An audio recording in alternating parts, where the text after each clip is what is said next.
I've had a really wonderful day on campus. It has been so busy. I've met so many students in so many different contexts. And it's especially wonderful to be back on a campus because I've often thought that campuses are sort of the performing arts centers of the future. And by that I mean that so many unique and interesting things happen on campuses because of the people who work here, who study here, who teach here, and they are little hives of intellectual and cultural activity in a way that performing arts centers that are disassociated from universities often can't achieve. It's that sort of the buzz of activity that's very exciting. And that's something that I've given some thought to, and the notion of interdisciplinarity, the bubble up of the participants, the dynamic energy that comes on a campus and how it can inform other communities is something that I think about quite a bit. So I put together this presentation to accentuate some programs and projects that I've done that really do connect all of these different pieces. And I hope that that will be clear throughout the examples and the very different examples in the presentation. So, you know, with curating performances, just presenting in general, there are a number of challenges that we hear about in the arts field. Well, you know, audiences are dying and audiences are getting older and people have all these competing devices and they, you know, have home theater systems and there isn't arts education and there are all of these different negatives and challenges ahead. And then there are opportunities. There are opportunities to use technology for the arts, as you well know here, because this is a place that pioneers that approach. There are opportunities to build arts education programs in schools to build audiences and vocabulary around the arts. There are opportunities to connect people in person as opposed to deploying them simply to their home theater systems. And so with every challenge that I hear addressed or acknowledged in the press, in convenings and conversations, woe is me, I really see opportunities, and I'm a perpetual optimist when it comes to that. When somebody says something can't be done, my inclination is to absolutely prove them wrong, which honestly can get me into a little bit of trouble, but I enjoy the challenge and I enjoy finding the opportunity along the way. So curation, collaboration, community engagement, and relevance. I just wanted to give you a few thoughts about what these words and concepts mean to me.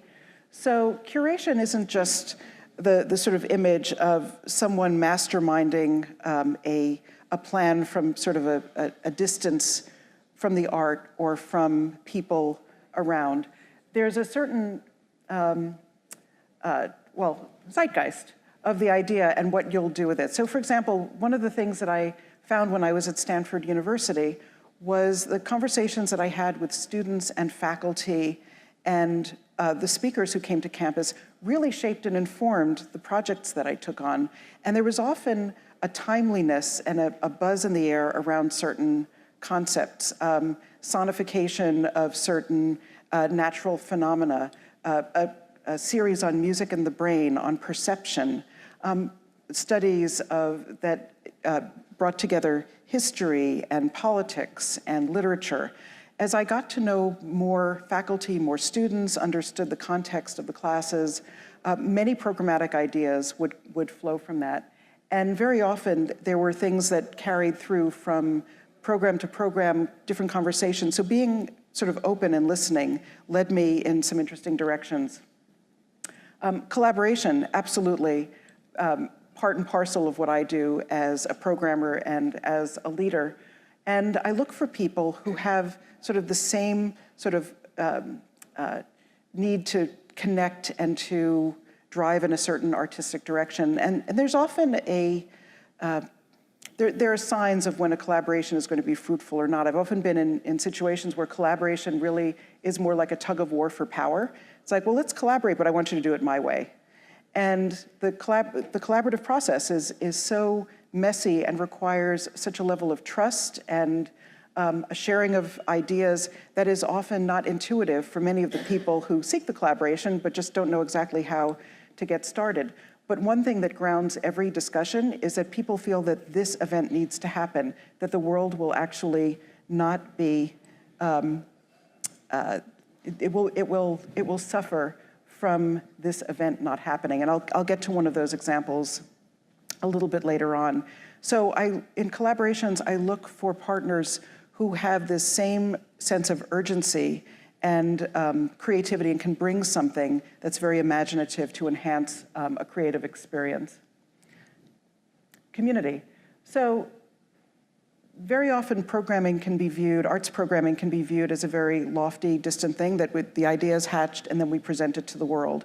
And increasingly, that's just a stupid kind of presumption, honestly. There is an audience. There are people in the audience who help shape the directions that programmers go in, whose feedback is really vital in determining what we do going forward.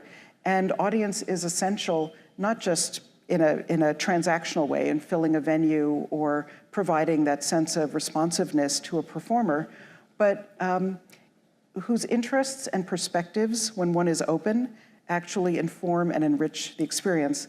The community is also, I think you could see as a sustaining community. When people are excited about something and it's essential to their lives, then they invest in it. They contribute time, they contribute resource, and any artistic creation that negates the importance of community, I think is a fraught venture, and I think in a way suffers from the porousness of a dialogue that one creates with a community. But it means that you lose a little bit of control when you invite community participation and involvement as a partner. So there's a little bit of duality. Do you control or do you benefit from the greater level of communication and engagement? And speaking of engagement, one of the things that I found at Stanford, which has absolutely carried over to my time at Washington Performing Arts, is that because people are more connected in various ways and their interests intersect, because not everybody comes to a performance with just a pure appreciation of that genre or that artist, that we stand a chance to build audiences more effectively when we let them in more to the creative process and we work with them and reach them earlier on, whether by what we provide ahead of time, the way we speak to them, the way we seed performances. And I think about this with contemporary music, that very often in the past I would go to a performance and there would be a brand new work in the context of an orchestral program. So it would be Beethoven and then bam, brand new piece, and then Mozart, something where the contemporary work is sandwiched between two classical works without terribly much rationale as to why it's there, but it presented without a commitment to readying the audience to receive that experience. And many audiences now come without necessarily a familiarity with Beethoven or with the contemporary work, and there's an assumption that people should know, that there's a prevailing assumption that people do come with a history of knowledge that they bring to every performance. And people don't like to feel left out of the conversation. They don't like to feel that they are unprepared. And when I think about engagement, it's not just a post-concert discussion or a pre-concert lecture. It's actually about building an awareness and a transparency with an art form, around the artist, with the organization, that happens continuously throughout the year. And it's something that I learned on the Stanford campus when I was there very acutely, because the Stanford students, much as the Purdue students, I'm sure, and I'm seeing today, have a tremendous number of ideas and also have a much stronger voice as a student body and as individuals than I certainly felt when I was a student at the University of Pennsylvania. It was a much more, I felt aware of a greater hierarchy, and this was 30 years ago, so you'll forgive me the comparison. But at Stanford, the students had so many fantastic ideas about how that they shared about how they experienced music and the arts, how they made creative decisions for themselves, and I learned a great deal from them. But in the course of working with the students, I found different ways for them to be involved and engaged. I had them co-curating performances and doing opening acts for some of our performances. And that engagement was both their engagement of me and my engagement of them, and their engagement to serve our audience. Our audience had a chance to see the really smart students who were on the campus and how creative they were. But it did require giving up a certain amount of control, and it did mean that we had to open the door to a wider curatorial community. But what transpired was a deeper level involvement from the students, greater attendance, and my whole team learned a great deal more from the students who were involved. All of these different things mean that as a programmer, and as a programming institution, we had to open ourselves up in a very different way. And as cultural, quote, leaders, the leadership means the ability to lead that openness as opposed to leading with authority, and that's sort of the last word. So this is not something that is unique to me or to my organization, but I speak about it a little bit because it is a shift in the paradigm of arts presenting. And you'll see that some of the best arts presenters around the country, which are actually based at universities, and ones that are really resonant within their communities, are figuring out ways to make their work much more inclusive. And by that, I mean the creative decision-making, the promotion, and the actual hands-on involvement. Not just welcoming, but giving people skin in the game. And it's a very critical difference. And then relevance, and I'll say a little bit more about this later on. The relevance requires a great deal of listening to a community and to being willing to adjust the way you work, the way you communicate, and the structures that you build in order to respond to their interests, and to accept as well that their input may lead you in some very different directions than you might have prescribed had you not opened the doors and welcomed the community in. So, different lenses. These are the two projects I want to speak about. The first one is the Gourziklus by Trimpin. Trimpin is a MacArthur Genius Award winner from the early 2000s. He lives in Seattle. He is an engineer, inventor, tinkerer, composer, builds large kinetic structures. If you have ever been to the Rock and Roll Museum, you'll see a tower of guitars, or if you've ever been to the Seattle airport, you've seen some of his structures there. He had a very interesting project that I learned about at a creative retreat, and we brought it to life at Stanford. So if you imagine the engineering and the creative investigation that it happens at a university, that's the Trimpin project. The other relates to Marian Anderson, the iconic contralto who was denied the right to perform in 1939 at DAR Constitution Hall in Washington, D.C., because she was African American. And the program that I led and put together with my colleagues at Washington Performing Arts rebooted the whole conversation about Marian Anderson and that iconic performance, and a very unique performance materialized from this collaboration across many, many, many different partners. So two very different parts of the country, two very different environments, and I want to show you how these two particular projects were put together. So we'll start with Trimpin. That's Trimpin. That's a photo from the Gourziklus. So the background for this is that Trimpin grew up in Germany. And as a young boy, he was walking through some woods in his town, and he came across an overgrown cemetery. And he saw these headstones in disrepair, and the engravings on the headstones were in a language that he'd never seen. So he asked his parents. His parents said, "Oh, that's a cemetery where the Jews in the town were buried. It's a Jewish cemetery." He didn't know what are Jews. It was a very sort of shocking revelation to him. And his parents explained that during World War II, the Jews were sent away on trains to an internment camp called Gurs, which was on this French-Spanish border. And from there, some of them were sent to families abroad in other countries, and others were sent to concentration camps. Trimpin was disturbed by this. I mean, he was basically a little kid, a young man. And the story stayed with him for many years. Fast forwarding as an adult, Trimpin is working with all sorts of fascinating contraptions. He's a creative person, a humanist, an engineer. He was thinking about this story, and he decided to memorialize it in some way, synthesizing all of his different interests and talents. The idea was and he received funding for this, at which point I met him at this creative retreat at Williams College. He received funding to basically recreate the trip that those families had taken in the train, to go through every single station, to capture the signs, the sounds of the train as they went through the crossings on the train track, to look and to imagine the sounds that people would have heard when they were at the internment camp. As he was imagining this project, and after he received the MacArthur Award, there was a big New Yorker article that was written about him. And as a result of that article, somebody wrote to him and said, you know, my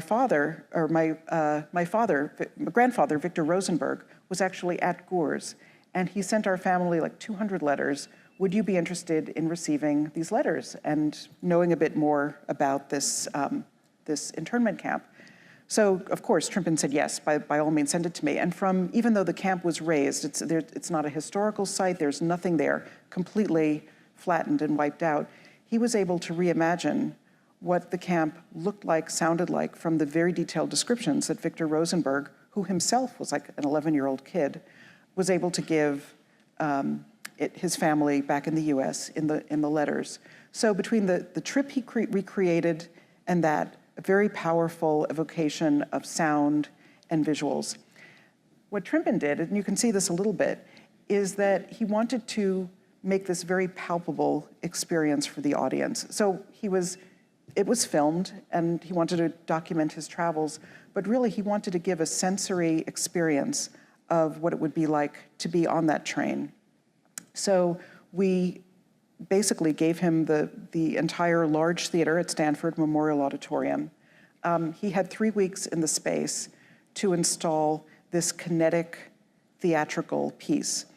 He engaged, and we engaged Rindy Eckert, who's a really remarkable performance artist, writer, vocalist, to create a script. And there were a number of singers who sang some of the words that Rindy wrote, as well as some of the text from the Rosenberg letters. But if you can imagine things like a fire organ, where the pitch would change in a column based upon the height of the flame, water drips hitting a sound surface and capturing that sense of, you know, the leaks from a ceiling, player pianos sort of taken apart, reflecting a relationship with Colin Nancuro, who was someone he met along the way and shared a Gours story with. All of these different memory pieces that evoked something visual or auditory, and all on the stage with speakers behind the audience as well, so they could really have that full immersive experience. So these were some of the ideas, the triggers for this. Sort of a cemetery, dark history, letters, archival photos, modern, and you can see the fire organs in the background there. The Zoetrope that basically ran all of the photos in a way as if we were traveling in the train with him. I mean, he could have done that with a film. He could have just had a projection. Instead, he wanted to create a contraption that would have these photos circulating and then flickering on a screen. The different water drips, you can't see the top part, but a very compelling image. So to make this happen, I couldn't do this as an arts presenter all alone. I mean, we didn't have the technical capacity, but being at a university like Stanford, where, you know, excusing the expression, you can swing a cat and hit someone with tremendous engineering and technical capabilities, we had all the knowledge we needed in order to make this happen. So we actually asked Trimpin to spend more time on campus, and he was invited and funded through a grant that went to the Center for Computer Research in Music and Acoustics to do a year-long residency where he would come in and actually work with students and faculty around the creation of one of these contraptions that would then become part of the stage set.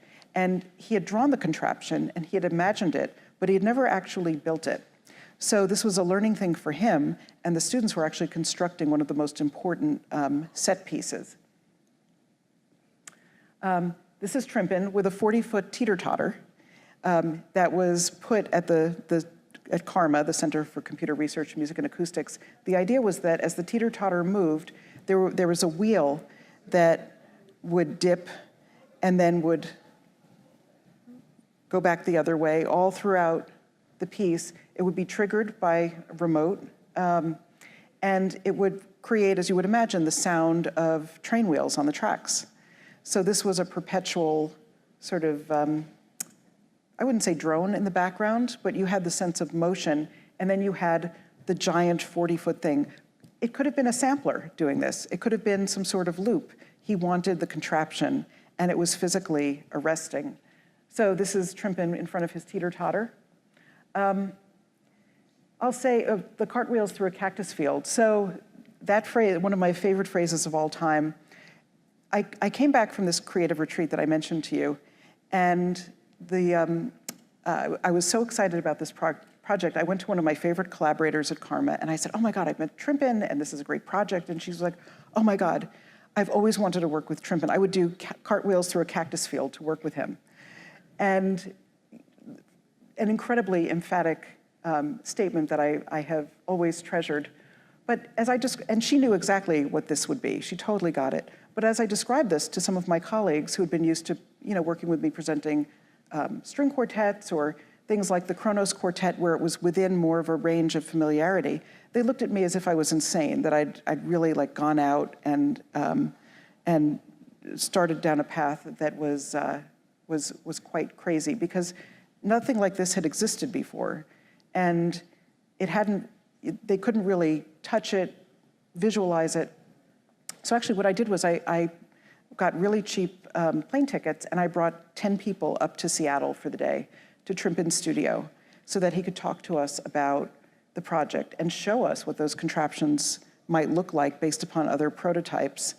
And there were people who were involved in production and sound design, and my marketing director, and all the people from different parts of the university, so that they could go back to the campus and be champions and begin to form a vocabulary around this very esoteric thing that didn't yet exist, that we would have to raise money for and sell tickets to. I tend to go enjoy these out on a limb things, so as you will guess. So Stanford Lively Arts, the organization that I ran, was part of it. Sasha Leitman, who was doing the cartwheels, Chris Chafe, who was the co-director of the center I mentioned.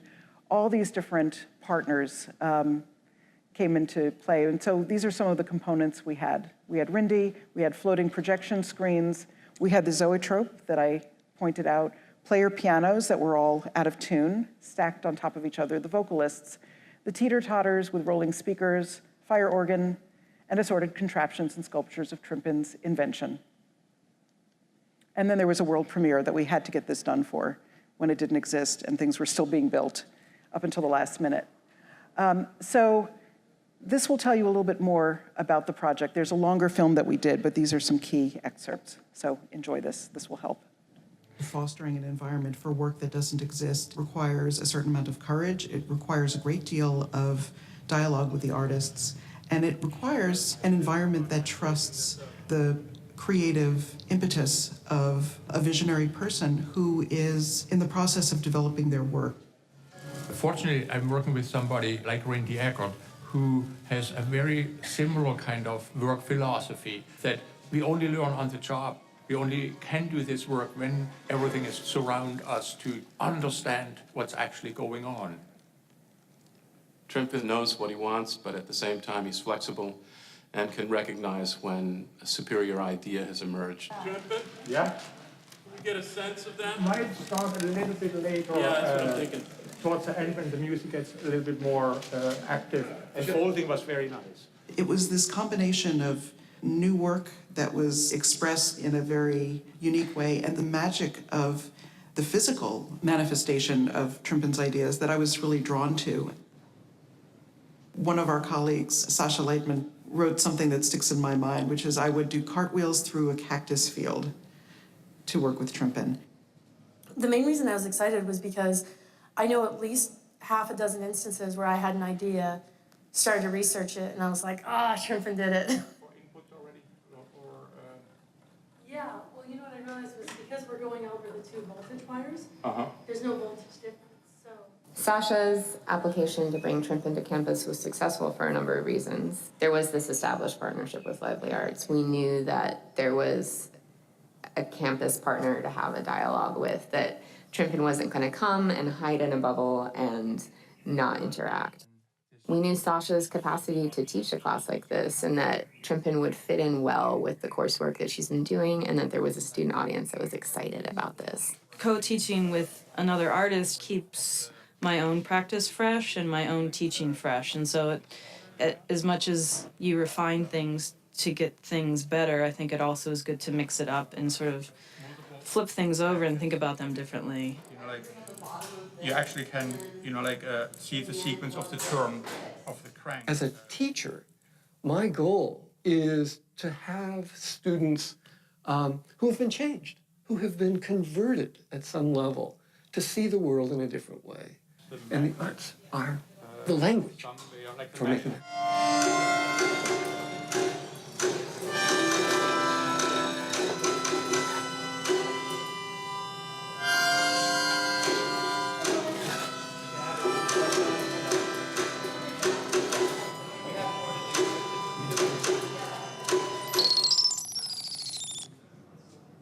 Oh, it actually picks up the own light.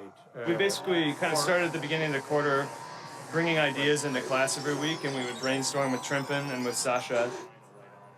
Trimpin would give us feedback, and we'd sort of iterate on our initial ideas. Over time, kind of the ideas turned into prototypes, and then the prototypes kind of turned into our final design.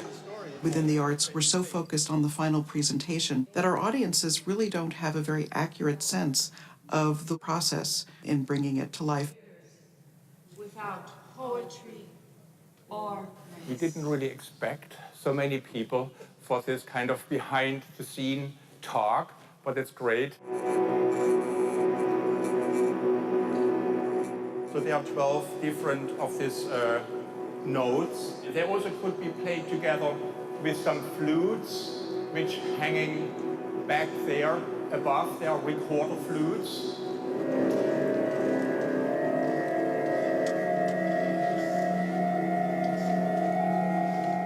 All of these little events seem to add up to more and more people and different communities on campus really feeling engaged with him personally, feeling kind of implicated in the work, and wanting to really be there for a part of this journey. So it doesn't wind up being just, well, it's the week before the performance, let's sell tickets to this new thing. He's been reaching in and bringing people into the fold this whole time. And by the time we get to the end, there's just all these little groups that really feel like they're part of this.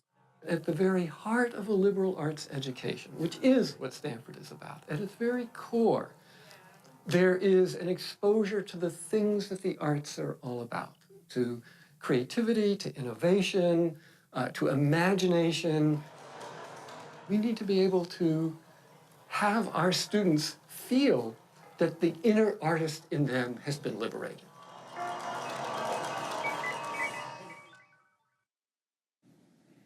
Yeah. So you can see there were many different partners and many different contexts for this work to really breathe. And as the woman with the red hair said, she was our campus engagement director, that the students were really implicated in the process. When I think about, again, what can happen on a campus and how rich the experience was on the campus versus what we would have been able to do with something like that in Washington, D.C., it would not be possible for a performing arts presenter to do that in Washington, D.C., I think, unless they had the structure of a museum and the time and the stage, in a sense, to be able to support an installation. One of the many things I loved about this project is that, was it an opera? Was it art? Was it pure music? And the answer was yes, it was all of those.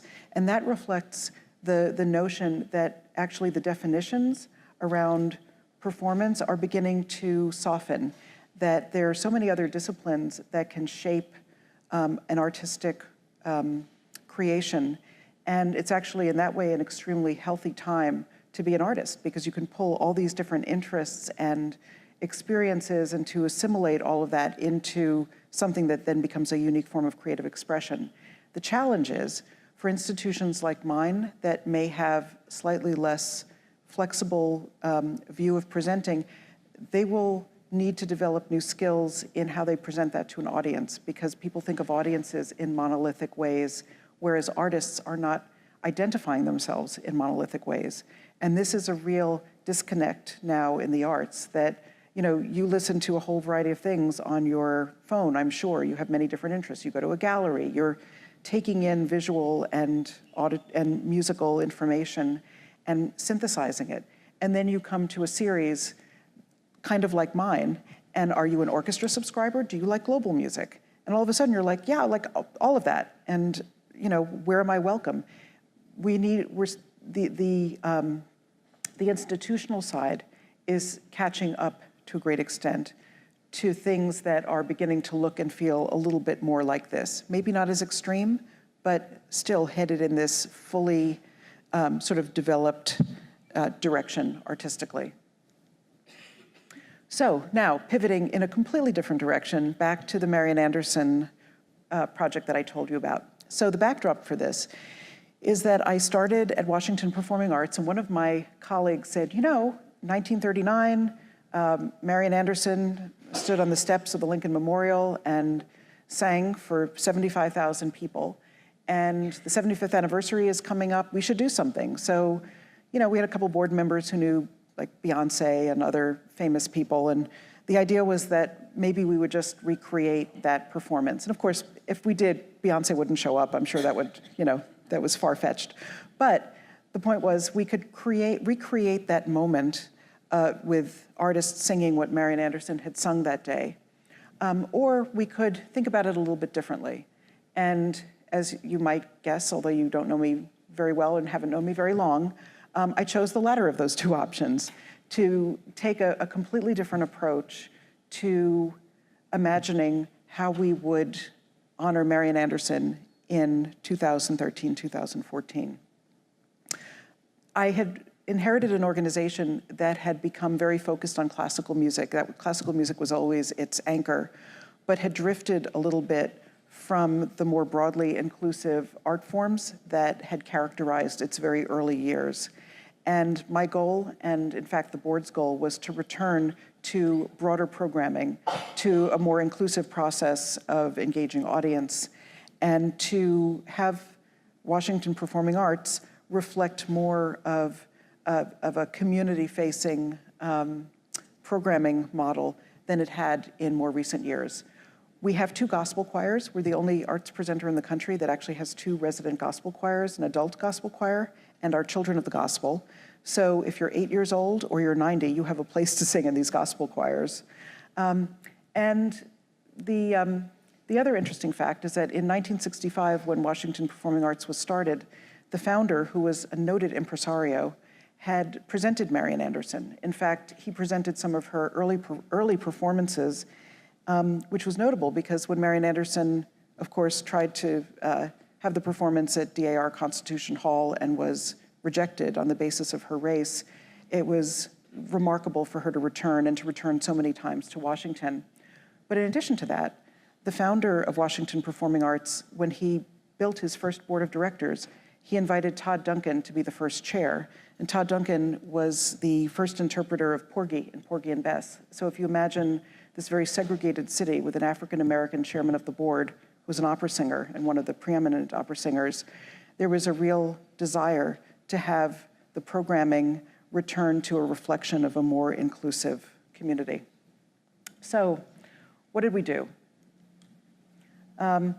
Reenact or tell the story from a different vantage point? I mean, Marian Anderson was not intending to be a civil rights leader in 1939, but when Eleanor Roosevelt intervened and a number of others to find a place for her to perform, she became a very important symbol to many and was sort of thrust into the public view in a way that she never expected and never had been before. So we could think about the civil rights movement. I mean, it was just the eve of the March on Washington. This could be a poignant narrative to tease out. Approach it from a musical perspective. Marian Anderson sang spirituals, and she sang opera, not gospel. But what would we do musically? Would we just recreate the moment? Or maybe we would commission a work and begin to sort of generate works in her honor. How would we tell her story? Should we consider the impact that Marian Anderson had on other artists? Because many people think back to that very brave moment where she stood in front of 75,000 people being broadcast all over, the United States on air, who were really moved by her. That was an important moment for them that spurred them creatively. And how could we involve emerging artists? So as much as I love the idea of Beyonce, I was really keen to use this moment to give a platform for young artists who might be sort of lifted through their involvement with us. So commissioning local artists versus visiting artists. So the answer to all of this is basically no to the reenactment, but yes to everything else. So the night of the performance, which was almost exactly 3 years ago, this is what the stage looked like. And to do this required a great deal of fundraising very quickly, as well as taking a really big leap. Our organization had never tackled anything this big. Up here, you'll see a choir. You can't see the sides that the choir goes up to, but there were 250 people singing on stage in a choir that was comprised of members of 20 different choirs from around the city. So professional choirs, our gospel choir, kids choir, all pulled together to sing. And you'll see in a few moments who else was in the audience, on stage. We used it as an opportunity to launch our new brand because I couldn't put enough complicated things on one stage on one evening at the same time, so decided to do that as well. We had a screen that showed archival photos, but also had some footage of interviews we did with members of the Congressional Black Caucus. So we have some of the most important archival interviews with John Lewis talking about Marian Anderson, and John Conyers, very important leaders of our nation who were involved and active and leaders in the civil rights movement, but who are some of the most prominent voices in Congress now. And we had like 3,000 people there. And the 3,000 people, some paid $125, almost everybody paid, I think, $10 is what we charged. So the idea of welcoming people in for a very easily digestible ticket price for an evening they would never forget, like that was as important. Engaging them was as important as what we put on stage and who we put on stage. So this will give you an example of a couple of the people, the Winans brothers, who are some of the most important leaders in music, whether it's gospel, traditional, spirituals. Then we have, from left to right, we have the president of Howard University, Wayne Fredericks, MC Hammer, you may recognize, Wolf Blitzer, Dionne Warwick, and 2 Winans. And then we also had Jesse Norman, one of the preeminent voices of classical music. Over here we have Billy Allen Henderson, Malcolm Jamal Warner, Allison Cambridge, opera singer Anise Murillo, who's a young member of our gospel choir, age 16. Next to Solomon Howard, who was in our gospel choir for 10 years and is now one of the preeminent bass baritones.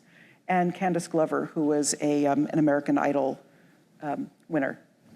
One of my board members at the time worked for BET Centric, so he knew a lot of the stars, and we knew a lot of the classical, he knew the pop stars, we knew the classical stars, and it was through BET that we were able to capture this and then make this into a film that was then broadcast nationwide.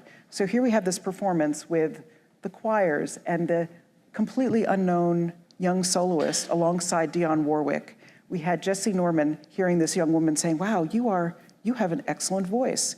Like, we couldn't have, it would have taken us years to get the two of them in the same place, but they shared the stage together.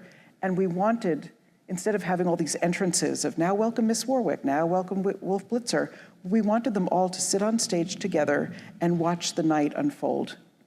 And some of those artists have an issue with being so visible when they're kind of twitchy, or they like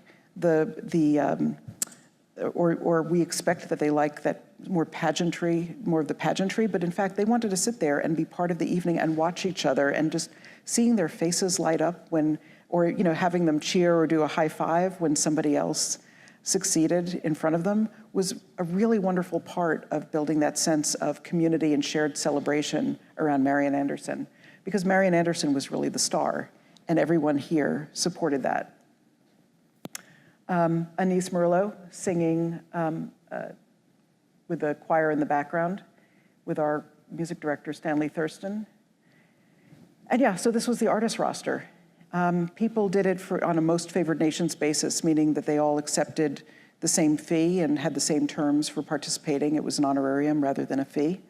But all of these people required handling, moving around. Again, my staff putting this together as an arts presenter alongside one of the media giants of the world, BET. They're focused on capturing, on producing, on getting work out on air. We were more focused on the live performance. These were culturally very different organizations, and yet because we wanted to galvanize around Marian Anderson, remember I said, you have to have partners who feel that same sense of urgency that you feel. We both had the same sense of urgency, and the project would have been very different without the other partner there. I went to my board and I said, this is the idea. It's probably going to cost about $300,000. And can I have time to do a proof of concept to see if I can raise some money? And they said, sure. This was in June. Fill us in September, October, when we have our first board meeting. So I went into the first board meeting. I was able to identify a funder for $50,000. I came back in and I said, this is how we can put this program together. I talked about the choir and the commission for a new piece and the different artists who could be involved and the board member and whatnot. And, oh no, the board member wasn't yet part of it. And one of our other board members stood up. Somebody said, well, I'm not sure we can do it, and how can we raise that much money so quickly? The performance you want to do is 5 months away, 6 months away, and blah, blah, blah. And one of our board members, who was brand new, stood up and said, this is going to be the most important thing that we've ever done. I am going to commit myself personally to helping raise that money. And all the heads turned around. It's like the vinyl. And they were like, really, Dave, you're willing to take that on? He said, yes, I have an idea of a way to do it. So he helped put together quite a bit of that funding. He inspired others to get involved. And I did a presentation for business leaders, and in walked this other board member from BET Centric. We'd only ever spoken on the phone, we'd never met in person. And at the exact moment that he walked in, I happened to be talking about this vision for this concert. And he said, I can help you. I can get some really high profile artists. I can get Dion, I can get Candace, I can get MC. Who do you want? When I brought some of his ideas back to my colleagues, they were like, MC Hammer? But we don't, it has to be Jesse Norman. And my view was, it can be both. MC Hammer has been able to do what he's able to do because of the people who've gone before him. And the same thing with Dionne Warwick and the Winans. Artists remember the lineage of who came before them, and in their more open moments, they'll acknowledge those influences. So I was very keen to do this, but this was a very different concert than we had ever put on, and this was highly, highly co-curated. Community, these are all the different churches, from Baptist churches to gay men's chorus to our group and classical choirs. So they all sent 20 people, and we put together the choir this way. And I mentioned relevance, and this is a quote that I'm taking from the Washington Post. This was my very first season at Washington Performing Arts. I inherited programming that was in place a year before, but this was a brand new thing that I basically invented with Murray Horwitz, who was the co-producer on our staff. He actually invented Wait, Wait, Don't Tell Me at NPR, and also did the script for Ain't Misbehavin'. So I had a great creative and theatrical partner, and he was the person who originally said to me, hey, it's Marian Anderson's 75th anniversary coming up, we should do something. So he was my partner in crime at the office. But I wanted to basically, in addition to doing a visual rebranding of the organization, do a vision rebranding of the organization. And for me, the Marian Anderson concert was going to be that pivot point. I was going to use that as the platform to say Washington Performing Arts is inclusive of many different creative expressions. It's an idea organization, It's an organization that marshals the resources of its local community and then leverages its relationships outside in order to make something that doesn't exist happen. And people don't want to miss something that feels like that, that's an event that will only happen one time. This was a one-time event. It didn't tour. It became a film, but it existed in that moment. So it was electric. It was very exciting. MC Hammer and Jesse Norman on the same stage. It was very cool. So let me show you a video clip. It's a few minutes long, but this is the Winans brothers singing, I can't remember if that's the correct title of the piece, but it's Break Bread Together. They sing for an extended period, and then our choir joins in. But this was the last full piece that they sang on the program, and they arrived at the rehearsal, and the piece hadn't been programmed. They sat down with our director of the choir, and they gave him some very complex chord changes and said, these are the harmonies, this is how we do it. Stanley's a brilliant musician. He sat down at the piano, he got it. And basically the choir taught itself, because we had a number of choirs affiliated with churches who knew this piece. They learned it basically at the dress rehearsal. There was only one rehearsal in the afternoon, and then the next day did the show. So here we have, with everybody looking, the Winans brothers somewhat improvising, Stanley improvising, the choir learning it in place, and it makes this moment all the sweeter because of how people literally came together, and the metaphor of breaking bread together was a powerful one.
So, did Washington Performing Arts have to mount this concert? And was it different because we did it? And I think the answer for me from the get-go was yes, we were the right organization to do this. This was a city that at one point had told Marian Anderson she was not welcome in its most prominent public places, but that had evolved over time. It was a city that had a great vocal tradition in every church. You can hear music pouring out on Sundays. That struck me from my first days there, driving around trying to figure out where to live, renting a zip car, and visiting neighborhoods all over the city and hearing music pouring out. We had the board members, we had the ideas, we had the will to do it, and it was, arguably one of the most important concerts in American history. What a great opportunity. There was every obstacle. There wasn't a budget for it. I was new. We'd never done anything like that. It was crazy.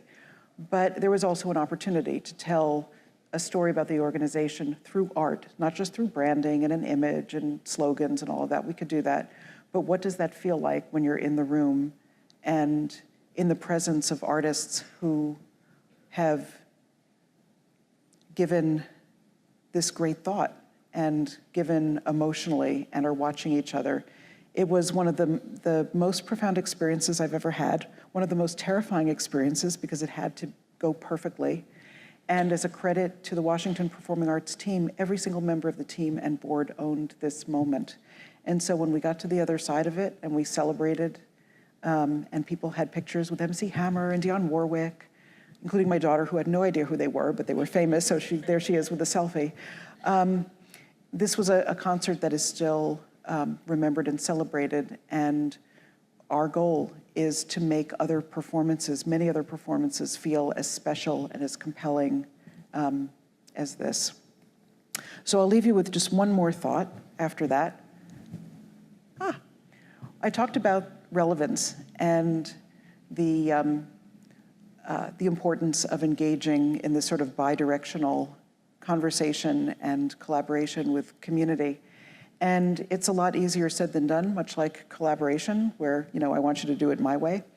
But one person who's been able to articulate so much of the best of building a relevant institution is Nina Simon. And I came across her book through a Facebook exchange with a friend who studies arts trends and innovations.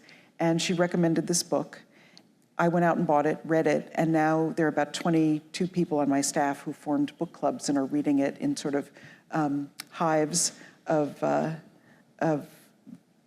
people from different departments. And we're going to talk about how what they've learned in this book relates to what we're trying to do as an institution in terms of evolving programmatically, how we engage public.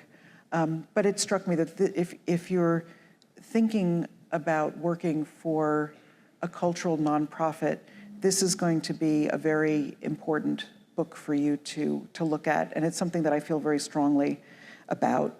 And in closing, I think many people worry that they have to choose between art or inclusion, that there is some sort of false choice, or that there is some choice between the two, or that there's a real either or. But and that if to make art relevant, you can't work at the same high ideals, that there's a fear of dumbing down or simplifying. And what I would say is that you can and should always maintain the highest artistic standards and strive to achieve equity of participation and strength of voice. Not everyone that you collaborate with is going to come with the same perspective that you have, but they'll bring a strong voice that can complement and enhance your own. And what this book really teases out is how organizations feel authentically of a community and relevant to them, because they involve them in the process of determining and focusing the vision. So it's sort of an odd way to end a very emotional moment with that concert, but I would encourage you to read this book, because as you do, you'll understand so much of my approach to programming, and I think it'll perhaps inform some of what you might do in your work after.